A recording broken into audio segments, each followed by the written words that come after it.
Now, today's session, well, there's two sessions today, but let's say the first session is all about understanding how you can get the initial traction in your business, okay? Because it seems like initial traction, a lot of people struggle with. But at the same time, within that, how can you kind of scale when you start to get the traction as well, okay? And I will take it in the context of property as well, okay? In fact, I'll take it mainly in the context of property. The first thing you might have heard me sharing in most cases is that please do not start a business just because you want to make money. Start a business because you found a niche, right? Raise your hand if you know what I mean when I say you need to find a niche before you start a business. Raise your hand if you know what I mean. Okay. What do I mean by niche for those who may not be aware enough in property context is that let's say you are looking to do, I don't know, flips or rent to rents, or for that matter, guest houses, or I don't know, whatever it is that you want to focus on. In properties, there are tens of strategies and there are tens of subcategories as well of them. Okay. You know, you have the for example, the rent to rents, the guest houses, the serviced accommodations, the HMOs, the flips, and the BRRR strategies, the landed strategies, development strategies, retail strategies. You have office to resi conversions. You have the tech. You have the tech in a gazillion categories that you can come up with ideas, and so on and so forth. There's so many things you can potentially work on, right? You have the lettings. You have different things, but please do not start a business just because you want to make money. The last thing you want to be is there's an estate agent, there's let's say 10 estate agents in your town, and you go and start the 11th one. It's just not going to help you scale a business. This applies to pretty much any business in the world. Start a business because there's a niche, and please write this down. Start a business because it can change someone's life out there, not because it's going to make you more money. In the long term, you will make about a million times more money if you start a business based on how many lives it's going to change, how many people's lives are going to change, how much impact it's going to have on the industry. Okay, give me a context and I'll give you an example. Okay, Mazi, do you want to give me an example besides the rent? Give me an example. In a business where you're looking to help the process of delivering food, for example, to people that are that struggle to access it. Okay, so for example, I'll give you an idea that I'm working on. If you're thinking of working in food industry, come up with something that changes people's life. That means healthy food, but more niched. A major niche which is available, which is very little explored, is diabetic food, or for that matter, even healthy food or keto food. It's very heavily unexplored, which means that there is someone coming up who's going to become a major player on the keto diet. Okay, and I mean a major player, a multi-billion-dollar company coming up. It's just a matter of time. If you look at Tom Blue, for example, he stood on a bar, right? I can't remember the name of the bar, but that's just a healthy bar. He's got a $1 billion company behind him based on just a single bar. We are launching, I can share that, it's not a problem. We are launching a diabetic bar probably in the next 12 to 24 months. I've already bought the domain. I'm already speaking with a couple of people behind the scene on how we're gonna do this. But to answer your question, how it changes people's life, that means keto, the different kinds of what do you call the diets available, and categories, subcategories underneath that. So for example, keto bread, there's you go and try and buy keto bread, just not going to find it easily, and even when you do find it, they're very, very expensive. Okay, does that give you clarity? Changing people's life, simple. Even if you, let's say, want to do a flip project, I'll give you an example on property. Let's say you want to do a flip project. Okay, go and do some research saying, in this region, what kind of people would live? What kind of person would buy my property? Before you even build it, what kind of person is going to buy my property? Let's say your answer is, let's say a disabled, or let's say it's someone who is over 50, or let's say it's someone who is even a family, a young family, someone who's got maybe 2 or 3 year old kids, right? Prepare your home accordingly. What it does is it changes someone's life, because when they buy that property and the convenience they're going to get, they're going to go and talk about it, right? They will talk about the company they bought the property from. Correct me if that's difficult to understand. Raise your hand if you know what I mean. I sometimes can't see faces. Okay, is everyone clear on that? That you're gonna make decisions based on how it's gonna change someone's life rather than pursuing money. Money is simply just a byproduct of all of this. Okay, and then within that context, you want to bring in technology on how you can scale this. Okay, because manually you practically cannot scale any business. Okay, for example, Chetan, you're an accountant. Okay, you might just turn up to me and say, well, accountancy is a very brick and mortar business. How do I bring a change? How do I bring a change? Well, if I was you, I would give 50% discounts or 30% discounts to, you know, a certain category of people.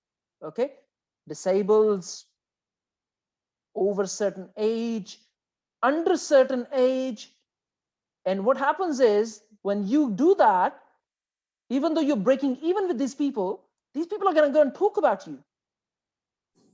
Very true, Jack. I completely agree with you. Yes. Okay, so you want to make sure that even though you break even and you maybe charge 30% less, which may be your profit margin, but then these people are going to literally go and talk about you, which will help you scale. Again, going back to systems, you need to have systems in place allowing you to scale. Without systems, you're going to struggle with this. Okay, it can be applied to any context in the world, to any business. You cannot, must not start a business just because for the sake of it. Okay, I don't personally believe in that. You got to make a, you know, for example, we've been thinking of theme-based hotels. I think most of you know that, right? Or theme-based guest houses. What does it do? Tell me, what impact does it have in the world? When people come in and when they get dressed up as a Indian Maharaja or a Greek statesman or whatever that may be, right? They will get a smile on their face, right? It brings smiles, right? Brings a smile. When they smile and they take pictures and they go and show pictures, they're going to talk about this business very well. This is going to reach press very fast. Okay, not just another hotel, run-of-the-mill hotel, not just another run-of-the-mill guest house, just a slightly more creative thinking behind it. It doesn't help if you just start another business. You will always find it very, very, very difficult to scale. In the context of developments, you know, we have Ashwina here. You might ask me in the context of developments, applies, find out what is the majority of people who are going to buy your development and plan your development accordingly. Let's say you're building 10 units. Let's say if you expect maybe a couple of people who might be disabled who will potentially buy, make sure that they are designed accordingly. Or let's say if it's young families, you got to design that accordingly. These days, technology in developments is pretty cheap. Underfloor heating to disabled access to, you know, even remotely controlling your property from anywhere in the world. I've had this there's a lot of demand for this, right? For the kind of properties where elderlies can live, where the heating is controlled by a son who's living in States. Or for that matter, if there is some sort of emergency provisions for, you know, like over 70, 75s, and the kids are potentially living in another part of the country or another country, that they can respond to it accordingly. Very, very heavy demand for this technology in developments. And guess what? It does. Sorry? Can I say something? Yesterday, the government came up with something for kids because, you know, they are housing kids at the moment in caravans, you know, kids under 18 who are in care. Yeah. So there is a major demand at the moment There you on go. how to house kids, where to house kids. There you go. So all I want to make sure is that you understand the gist of this starting a business. Don't just start a business just because you want to make money. Trust me, you will struggle all through the way. Okay. The point is that you come up with a creative way. Like I said, creating this technology in a development or a flip project is like only going to cost you maybe $1,000 or $2,000, but you'll be surprised at how many people will take interest, eventually leading to bidding more people for the property, eventually you creating more return on investment for yourself and for your investors. Does that make sense? Because there's going to be more demand for such properties. I remember this is a long time ago. I heard Shaquille O'Neal. Do you know Shaquille O'Neal, guys? Yep. Okay, so I heard Shaquille O'Neal a long time ago. This is, I can't remember, maybe 5 years ago, 6 years ago. I heard him saying that he learned that from Jeff Bezos, that if you're going to take a decision in your business, base it on how many people how many lives is going to change. And when I started applying that to my business, right? Remember, he comes from a sports background. He came with millions and so on. He goes, it changed my businesses forever. My return on investment is many, many times over, just because I made sure that every time I take a business decision is based on the impact it's going to have on the industry rather than just monetary. Okay. Is everyone okay on that? And also at the back end of it, make sure that there's systems in place allowing you to scale. Without systems, guys, you're not going anywhere. Okay. Most people, the reason they never scale, they open around the corner cafe and they never get to the second one, or they open the second one, never get to the third one, or for that matter, even developers, you know, they do the 2 or 3 here and there, and they do 2 and 3 here and there. They never get to the point of doing 50 or 100. They just never do, because they don't know how to delegate and scale and systemize. Okay. Learn to scale. Ask me every step of the way. Ask me. If I don't have an answer, I'll find the answer for you. One of the biggest skills, one of the most important skills as an entrepreneur is understanding how you can bring those skills. It's not about you knowing everything. You will never know everything, pretty much. Okay. You need to find and be resourceful on how you can find those people who can bring in the skills, allowing you to scale and systemize and delegate. Okay. If you ever read about, for example, Bill Gates, he says, we had people who were, you know, I would normally recruit people who are way more smarter than me rather than not, because I would rather have smarter people building the company than not, so than less smarter than me. So remove your ego from this. I come across a lot of this where people hire based on their ego. Oh, this person cannot be more smarter than me, I'm not going to hire him, and so on. You need smarter people to build your company rather than not. Okay. So that's one thing I wanted to kind of share with. Within the same context, you've got another thing, which is which I'll explain. Any business that you start will always have a consulting component. Okay. So let's say you're focused on BRR strategy. Okay. And now you want to scale. You don't have enough money. You want to make sure you build the network, allowing you to bring the investors in, allowing you to build more resources in, which will allow you to scale. Okay. That can be done through consulting. Raise your hand if you know what I mean. Right? You're sitting inside a consulting platform. Are you with me? Okay. One of the major mistakes most people do when they start consulting in the context that they are in is saying, I'm going to go out there, I'm going to charge £100 an hour, £200 an hour, £500 an hour, and so on. That's not how you got to do it. Okay. I'll tell you how you can do that, because consulting component allows you to scale your brand. Okay. Which eventually leads to bringing in more investors and so on. Muzzy, you know what I mean by that, right? You're working on this side a little bit. Not sure if you can hear us. Raise your hand if you know what I mean. Allowing you to scale your professional and your personal brand by bringing in the consulting component of your business into the picture. Raise your hand if you know what I mean. Jennifer, we can't hear you. I was just saying, I'm not sure. Okay, so if you look at, for example, PEN, we have the consulting components at multiple levels. So for example, if someone is looking for an architect, we provide that. Someone is looking for a planner, we provide that. Within all of this, I do this consulting. So can you see this is a kind of consulting? Yeah. Yes. You can call it training or consulting, doesn't really matter. Yes, It's very similar. But the consulting component allows you to scale your brand much, much faster. And the biggest benefit of this at the back end is you attract more investors. Okay. So if you want to bring the consulting component in your business, just don't go out there and say, I'm going to charge X amount of money. Okay. This is how you got to start this. Okay.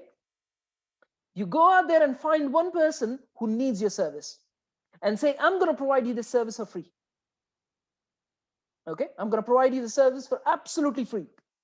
You provide the service, you take a testimonial, and then ask him, what would you have paid if I was charging you? Okay. Everything that you buy in this world is, the price is always subjective. It's not objective. Okay. It's always subjective. You go and buy a property. What determines the price? It's the number of people who are buying properties in the region. Okay. So it's always subjective. It's the same with consulting. Let's say this guy says, I would have paid £100. Okay. Now you know your consulting is worth £100. Okay. Now you find the second person, show him the testimonial and say, I will charge you £100 for this. Would you like to go ahead? Okay. Now that you know it's £100, be flexible. If this guy says, I'll pay you 80, take it on. You're still new. Okay. Take it on. Now you have someone paying you £80, let's say. Take a testimonial, go and tell the next person, I'm going to charge you 120. Okay. And then you carry on like that till you get to a point where till you get to a desirable point. Does that make sense? Okay. That is the only way you're going to build your consulting component of the business. Okay. You can never go into the market and say, I will charge 100, 200, 5,000, 10,000. It's just not going to work for you. I promise you that. I have been through this journey and I've learned the hard way. Okay. I did a consulting diploma back in 2014. I started consulting. I struggled for the first 2 years. That's because I went into the market and said, I want to charge X amount of money. No one would pay. I'm like, okay, they could see the value, but I couldn't prove the value. Okay. The way you prove it is by building it like this, by asking people what would they like to pay, and initially provide it free to a few people so you could get the video testimonials and the written testimonials. Okay. Because you got to prove yourself to the market. Okay. Irrespective of how experienced you are, you'll be surprised that this is the only way you're going to build your consulting component of the business, irrespective of how experienced you are. Because if you don't have 2 or 3 people talking about what you can provide, you're just going to find it very, very difficult. Okay. And within that, you want to make sure that you build in the content, or you build in the aspects of the business which allow you, where people talk about. Okay. Because if they're not talking about you, you're again going to struggle to expand or scale. Okay. You want to make sure that you have components within your consulting business which allow people to talk about. Okay. What do I mean by that?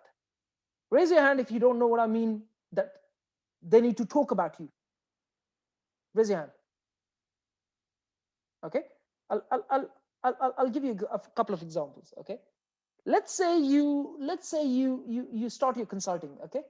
I'll take an example on someone. Let me take an example on Muzzy because it's a bit more easier. I know his context. So let's say Muzzy starts a rent-to-rent consulting. Okay.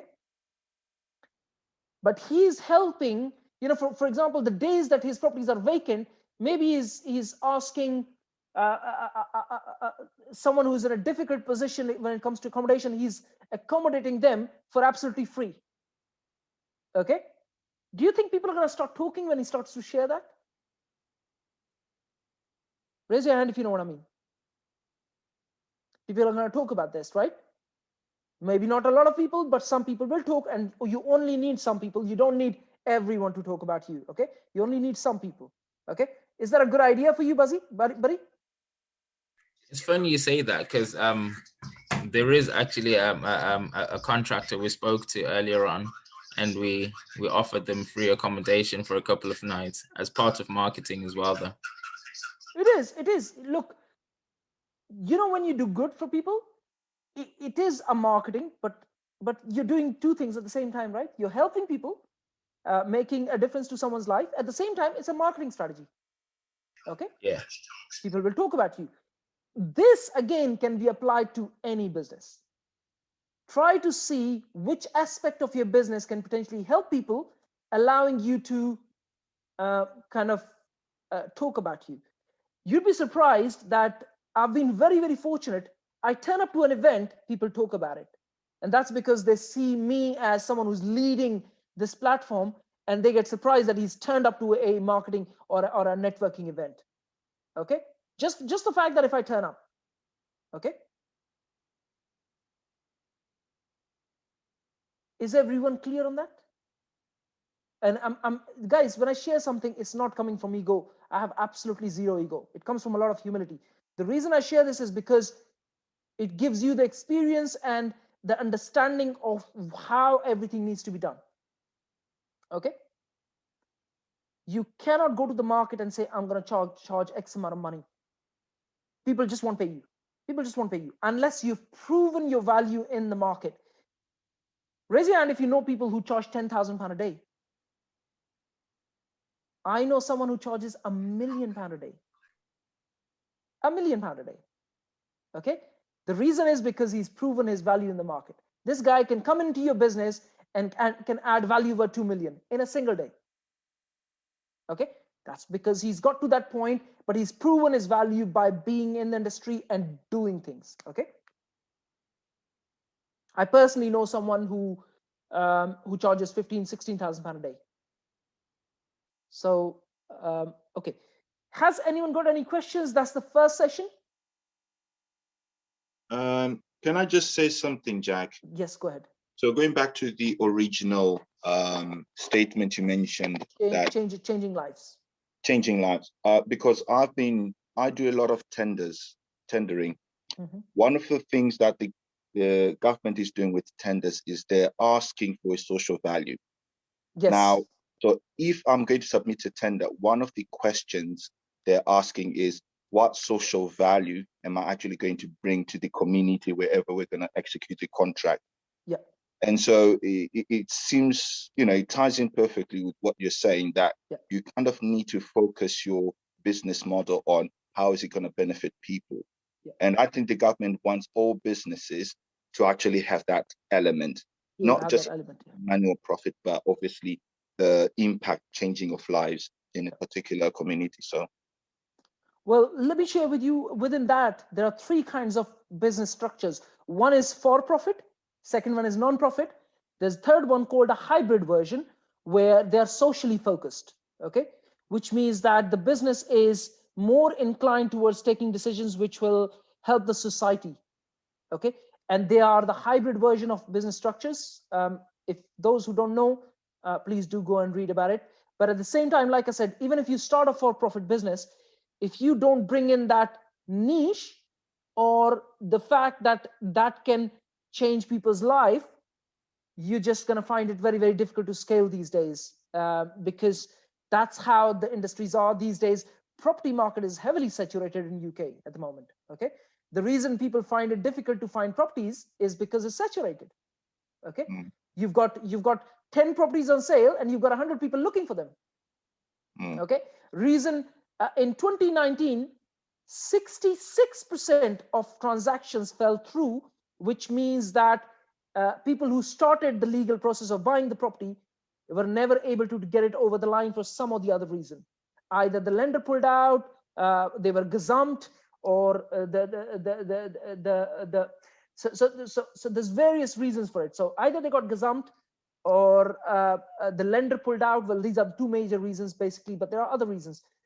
But the reason I shared that is because the market is saturated. And unless you bring in a new creative angle to it or different perspective to it, you're just going to struggle in the market. Okay. Has anyone got any questions?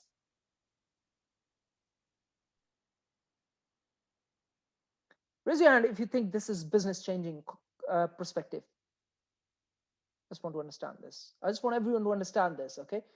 Literally, this is absolutely life-changing for your business, for your return on investment, for your return on investment on your time, effort, and guess what? You're conscious. You're happy because you're bringing in value to the market, being more creative. Yeah? Good stuff. That's the end of the first session. Thank you for watching. I'm going to stop recording and we're going to start the second one.